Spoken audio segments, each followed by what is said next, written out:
Neuro ज्ञान YouTube channel पर आपका स्वागत है। लेटेस्ट वीडियोस के लिए अभी सब्सक्राइब करें। मैं इस संवाद में संक्षेप में म्यूटेशन के बारे में बताना चाहता हूँ। म्यूटेशन क्या होता है?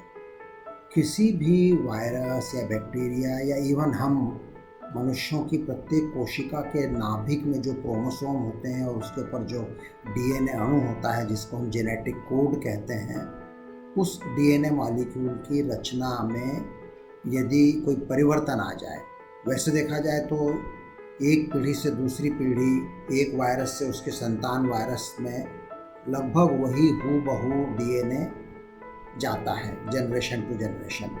लेकिन ये जो रचना है डीएनए की और उसकी जो शब्दावली है वो इतनी जटिल है कि टाइपिंग एरर होना बहुत स्वाभाविक है कॉपी बनाते समय। तो जब नई पीढ़ी में डीएनए मॉलिक्यूल की कॉपी नकल होती है तो उसमें कुछ एरर आ जाती हैं, अपने आप आ जाती हैं, एक्सीडेंटली आ जाती हैं। इन एक्सीडेंटल एरर्स को म्यूटेशन बोलते हैं और म्यूटेशन आना सामान्य बात है।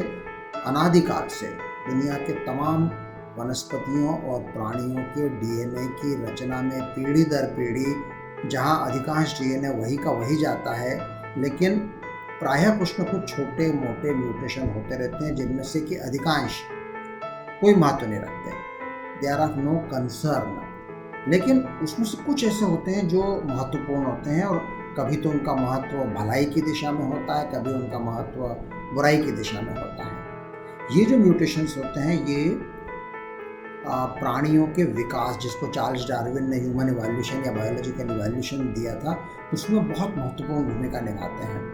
तो कुछ म्यूटेशन यूँ तो कोई मायने नहीं रखते, लेकिन बाय चांस ऐसा होता है कि वो उस प्राणी के जिंदा रहने में, बदली हुई परिस्थितियों में, बदली हुई इकोलॉजी में, पारिस्थितिकी में सहायक होते हैं और वो स्पीशीज ज़्यादा पनप जाती है, वो म्यूटेशन ज़्यादा पनप जाता है। हम वापस आते हैं कोरोना की तरफ।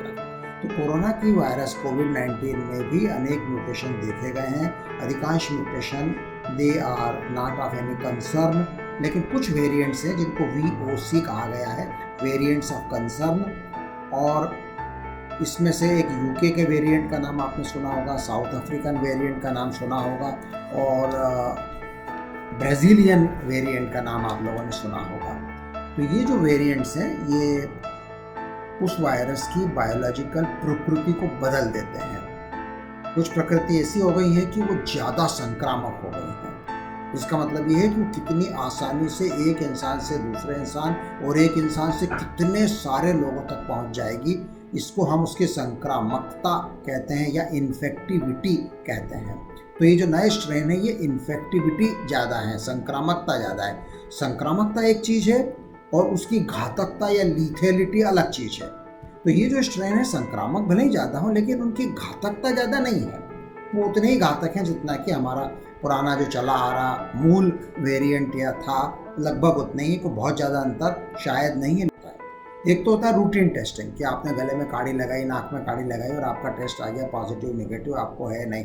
उसमें हमको जीनोम टेस्टिंग नहीं मिलता, उसमें हमको कौन सा वेरिएंट है नहीं मालूम पड़ता। उसके लिए उस वायरस के पूरे डीएनए मॉलिक्यूल का एक एक अक्षर पढ़ना पड़ता है और फिर देखना पड़ता है कि कहाँ पे म्यूटेशन है, कौन सा म्यूटेशन है।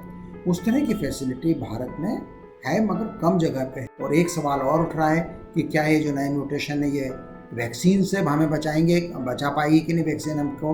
अभी तक जो सबूत मिले हैं उनके अनुसार जो वैक्सीन है वो इन म्यूटेशंस के खिलाफ भी प्रभावी हैं, इसलिए उस दिशा में उतनी चिंता करने की आवश्यकता नहीं है।